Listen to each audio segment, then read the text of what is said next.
With this hands to Jesus. Hey. Oh. You alone are God. Yeah. You alone are God. You alone are God. Yeah. You alone are God.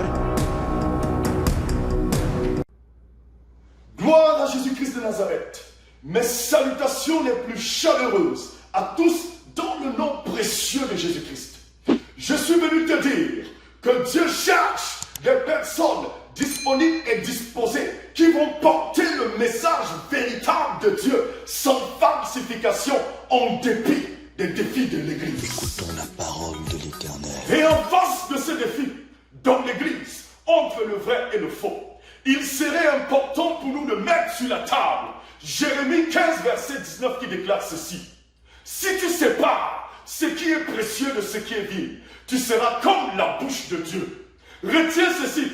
Ce qui est précieux, c'est la parole de Dieu. Ce qui est précieux, c'est la présence de Dieu. Ce qui est précieux, c'est l'Esprit de Dieu. Écoutons la parole de l'Éternel.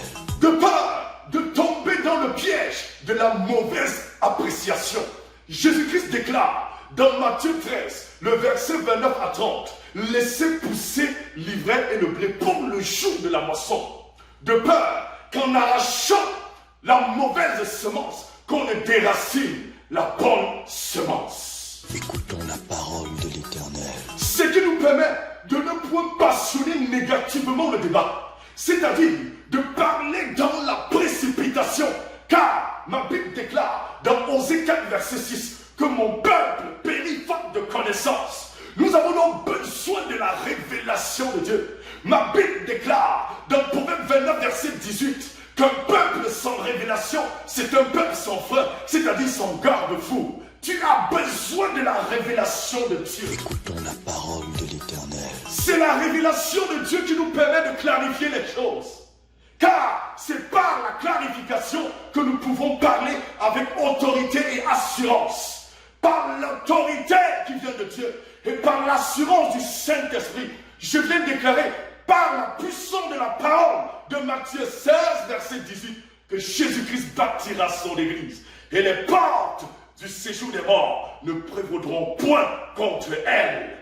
Écoutons la parole de l'Éternel. C'est cette révélation divine, cette clarification divine, cette élucidation divine qui nous permet d'enseigner, c'est-à-dire mettre en relief l'essentiel dans la parole de Dieu et de ne point oublier les détails qui comptent pour la gloire de Dieu, car l'ignorance tue. C'est la raison pour laquelle je te déconnecte de l'ignorance et je t'attache à la connaissance de Dieu au nom de Jésus. Écoutons la parole de l'Éternel. Pour cristalliser notre connaissance prophétique, nous avons besoin d'explorer les deux points, c'est-à-dire l'essentiel de la parole de Dieu et de l'autre côté, les détails qui comptent pour la gloire de Dieu, car il est important de comprendre que nous avons besoin d'associer à l'essentiel de la parole de Dieu les détails qui comptent pour davantage capitaliser, je veux dire, cristalliser notre foi pour la gloire de Jésus-Christ. Écoutons la parole de l'Éternel. Nous allons donc parler du premier point, c'est-à-dire l'essentiel de la parole de Dieu. L'essentiel de la parole de Dieu se trouve dans Matthieu 6, verset 33. Ma Bible déclare de rechercher premièrement le royaume de Dieu et la justice de Dieu. Il s'agit de comprendre que Dieu t'attend dans la sanctification, dans cette communion profonde qui va te permettre de fuir le péché et d'haïr le péché. Car nos espoirs, nos bénédictions, sans cette vie de sanctification, ne sont que vanité. Écoutons la parole de l'Éternel. Retiens ceci, Dieu ne cherche pas un enfant, mais il cherche un homme qui va déployer la bonne volonté en dépit de ses faiblesses, en dépit de ses manquements, comme David, l'homme selon le cœur de Dieu. Il avait la faiblesse, mais il avait compris qu'il devait déployer la bonne volonté. Malgré les épreuves, il est resté fidèle fidèle à Dieu. Il est resté attaché à Dieu. Écoute ceci, ne sors jamais d'une épreuve sans retenir la leçon.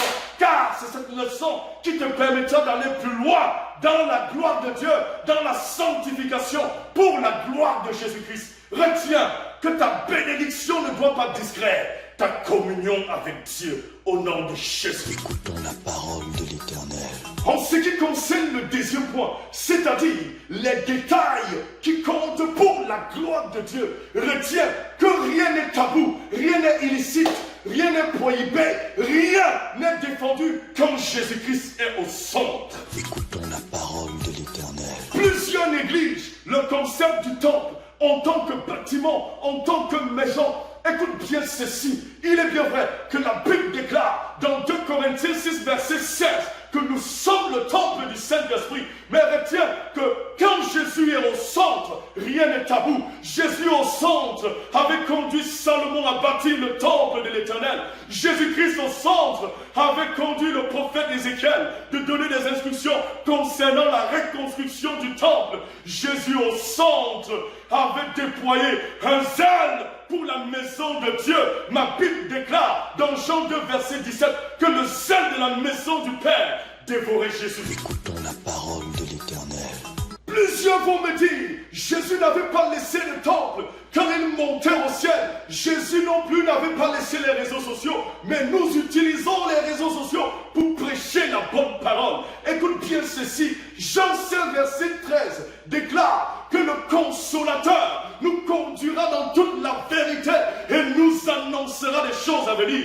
Retiens que le Consolateur te permet de comprendre aujourd'hui ce que tu ne comprenais pas hier. Écoutons la parole de l'Éternel. Plusieurs méprisent ceux qui chaque jour prient pour expérimenter le mariage, pour vivre le mariage, car pour eux, il est question de chercher premièrement le royaume des cieux. Écoute, le royaume des cieux, c'est encore la parole de Dieu. Et ma Bible déclare dans Genèse 2, verset 18, que Dieu a dit qu'il n'est pas bon que l'homme soit seul.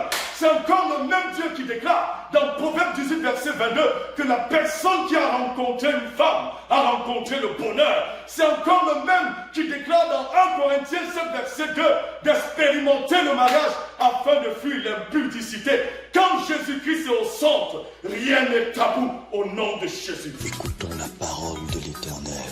Plusieurs disent que les vêtements somptueux des hommes de Dieu peuvent distraire les enfants de Dieu. Écoute ceci, ma Bible déclare dans Exode 39, verset 3, que le Dieu que je sers, c'est le styliste des stylistes. Car d'une manière spéciale, il avait artistement travaillé les vêtements des sacrificateurs. Le Dieu que je sers, c'est encore le Dieu qui déclare que les 24 vieillards qui adore Dieu au ciel, l'adore avec des couronnes en or. Il est donc question de comprendre cette vérité. Le Dieu que je sers peut déposer le fardeau du voyage dans le cadre d'une personne. Le fait de prier pour le voyage ne veut pas dire que nous nous sommes déconnectés de Dieu.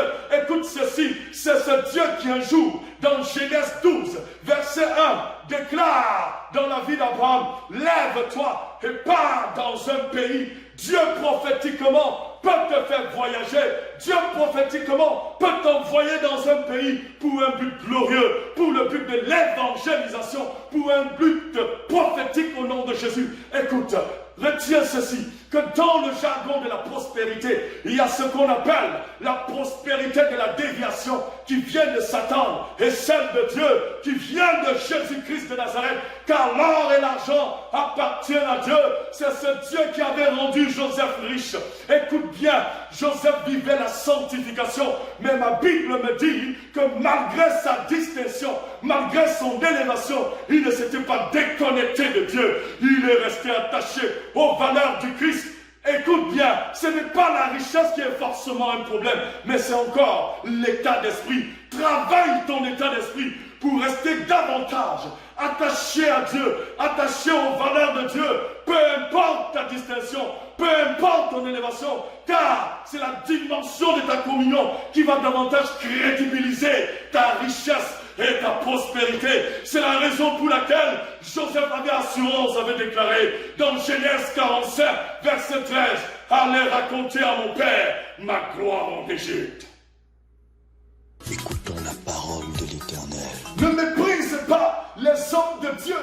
travaille à plein temps pour la gloire de Jésus. Car plusieurs méprisent ceux qui travaillent pour la cause de Jésus en disant qu'ils sont paresseux, en disant que l'homme mangera la sueur de son front. Posons-nous des bonnes questions pour avoir de bonnes réponses. Dieu ne pouvait-il pas dire au prophète Élie de travailler pour le compte de la veuve? Mais ma Bible me dit quoi? Dans 1 Roi 17, verset 9, ma Bible me dit que Dieu avait ordonné à la veuve de nourrir Élie. Écoute, le travail spirituel ne se quantifie pas avec l'expression rationnelle, avec l'expression intellectuelle, car les hommes de Dieu que tu méprises, ce sont ces hommes de Dieu qui prient pour que les choses se passent dans vos vies, qui prient pour que les choses se passent dans le monde, pour la gloire de Jésus-Christ. Apprends à respecter le travail spirituel des véritables serviteurs de Dieu. Écoutons la parole de l'Éternel. Je n'en disconviens pas. D'autres hommes de Dieu peuvent travailler comme Paul, c'est-à-dire avoir un emploi et travailler pour la gloire de Dieu. Et d'autres peuvent travailler comme l'apôtre Pierre, car Pierre avait tout abandonné pour suivre Jésus. Nous devons saisir cette vérité. Retiens que tu ne feras jamais l'unanimité au milieu des gens. Mais veille, je veux dire, cependant, veille pour être toujours du bon côté, c'est-à-dire du côté de Jésus. Car en réalité, rien n'est tabou quand Jésus est au centre. Écoutons la parole de l'Éternel. Il serait impératif pour nous de saisir que Dieu veillera toujours pour établir ses véritables serviteurs, à ne pas confondre gourou, c'est-à-dire les serviteurs de Satan.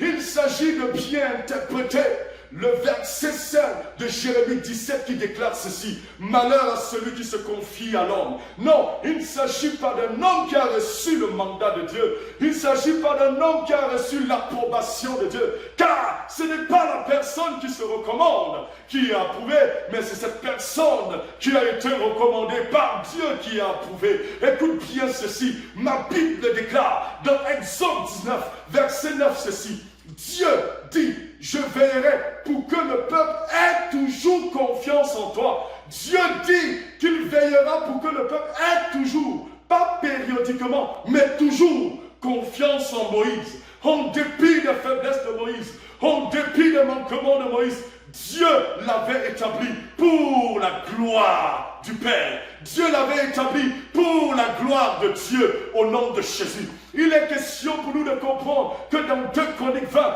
verset 20, la Bible déclare de se confier en l'Éternel pour être affermi et de se confier en ses prophètes pour réussir. C'est Dieu qui déclare, ce n'est ni le prophète on dit, ni un autre prophète, c'est Dieu qui déclare. Cesse d'être plus intellectuel que Dieu, cesse d'être plus intelligent que Dieu, car au milieu de nous, certaines personnes déclarent que seul Jésus sauve. C'est vrai, Jésus c'est le seul sauveur. Il est l'Élohim, il est l'étoile brillante du matin, il est l'alpha et l'oméga, le lion de la tribu de Juda, le seul qui mérite la louange, le seul qui mérite l'adoration. Mais c'est ce Jésus qui déclare de se confier au prophète pour réussir. Il s'agit de comprendre la mathématique prophétique de Dieu. Ma Bible me dit que Paul, sur le chemin de Damas, avait fait une rencontre profonde avec Jésus-Christ. Ma Bible déclare que Jésus lui a dit: lève-toi et entre dans la ville. On te dira ce que tu feras. Dieu, dans sa souveraineté, suscitera toujours des personnes qui vont nous conduire vers l'objectif, afin que la gloire de Dieu soit vue au nom de Jésus. Écoutons la parole de l'Éternel. Ce n'est pas donc Dieu qui établit, mais c'est Jésus-Christ de Nazareth qui établit. Éphésiens 2, verset 20 déclare que vous avez été édifiés sur le fondement des apôtres et des prophètes, et Jésus lui-même est la pierre angulaire. Saisis cette vérité et balaie tout esprit d'incompréhension spirituelle dans ta vie au nom de Jésus. Que la puissance de la connaissance de Dieu se manifeste en toi pour te permettre d'être là où Dieu veut que tu sois, pour te permettre d'expérimenter ce que tu dois expérimenter. Écoute bien, nous avons toujours besoin des serviteurs de Dieu, mandatés par Dieu, pour, n'est-ce pas, nous accompagner dans la foi pour la gloire de Jésus-Christ. Ma Bible déclare dans Romains 1, verset 11, que Paul, ressentant la nécessité nécessité d'aller vers ses enfants déclare, j'ai un ardent désir de venir vers vous, car je voudrais vous communiquer des dons spirituels afin que le peuple soit affermi. Dieu, dans sa souveraineté, utilise ses serviteurs pour affermir le peuple. Saisis cette vérité. Écoute bien, nous devons nous attacher à la parole de Dieu pour aller plus loin. Nous avons besoin de retenir les deux points, c'est-à-dire le point essentiel et le point qui concerne les détails qui comptent, car il s'agit de la parole de Dieu. Jean 1, verset 3 déclare que toute chose existe par cette parole. Si tu veux exister, attache-toi à la parole et tu vas exister spirituellement, et tu vas exister financièrement, et tu vas exister à tous les niveaux. Pour la gloire de Dieu, attache-toi à la parole, comme déclare le psalmiste dans le psaume 119, verset 11, qui déclare ceci: je serre la parole de Dieu dans mon cœur, afin de ne point pécher contre Dieu. Conjugue avec la parole de Dieu pour expérimenter la véritable gloire qui consiste à élever Dieu dans tous les niveaux, à tous les niveaux, au nom de Jésus-Christ. Il serait important pour nous d'apprendre à conjuguer comme Dieu. Oui, c'est bien beau de parler du retour de Christ, mais nous ne pouvons pas parler du retour de Christ avec aisance si nous méprisons les autres. Nous ne pouvons pas parler du retour de Christ avec aisance si nous méprisons nos épouses. Nous ne pouvons pas parler avec aisance du retour de Christ si nous méprisons nos enfants, si nous sommes rebelles à nos parents, si nous sommes têtus, si nous sommes insensibles, si nous sommes orgueilleux. Parle de Jésus comme cela se doit et les choses vont se passer. Je suis venu te dire de la part de l'Éternel que c'est ton temps, le temps pour toi de briller, car ma Bible déclare dans Matthieu 10, verset 41, que si tu reçois un prophète en qualité de prophète, tu recevras la récompense du prophète, pas parce que je suis quelque chose, mais parce que ce Dieu m'a mandaté, mais parce qu'il m'a choisi. Je viens au nom de Jésus et pour la gloire de Jésus, déclarer dans ta vie la visibilité spirituelle qui va te permettre d'aimer Dieu comme Daniel et de prospérer à tout égard pour la gloire de Jésus, car la vérité prophétique ne se débat pas, mais elle s'impose au nom de Jésus. Écoutons la parole de l'Éternel. Nota bene, Jean-Baptiste est venu. Il ne mangeait pas, il ne buvait pas, les gens ont parlé. Jésus-Christ est venu. Il mangeait, il buvait, les gens ont parlé. Les gens ne cesseront de parler. C'est à toi de veiller pour toujours faire ta part dans l'humilité et dans la volonté de Dieu au nom de Jésus-Christ. Retiens ceci comme pensée. La jalousie des autres vis-à-vis de toi est souvent un indicateur qui confirme ta pertinence prophétique. Écoutons la parole de l'Éternel. Médicament prophétique. Hébreux 13, verset 17 déclare ceci. Obéissez à vos conducteurs et ayez pour eux de la différence, car ils veillent sur vos âmes comme devant en rendre compte. Qu'il en soit ainsi, afin qu'ils le fassent avec joie, et non en gémissant, ce qui ne vous serait d'aucun avantage. C'est la parole de Jésus-Christ de Nazareth. Une petite réflexion. Si nous pouvons, par la grâce de Dieu, apprécier les enfants qui travaillent bien à l'école, si nous pouvons apprécier les footballeurs, apprécier les musiciens, combien de fois ceux qui, en dépit de leur faiblesse, s'arrangent pour servir Dieu en esprit et en vérité. Apprenons à bénir le Seigneur Jésus-Christ pour les véritables serviteurs de Dieu, étant conscients que c'est Dieu qui fait. Mais nous devons, à côté, apprendre à bénir le Seigneur Jésus pour les véritables serviteurs de Dieu. Que le Seigneur vous bénisse et vous donne à méditer profondément sur cette parole afin de ne pas perdre votre bénédiction au nom de Jésus. Sous la très haute inspiration divine, le prophète Emmanuel Patrick Tony s'apprête à sortir 2 livres en version française et anglaise pour vous amener vers des hauteurs pour la gloire de Jésus-Christ de Nazareth.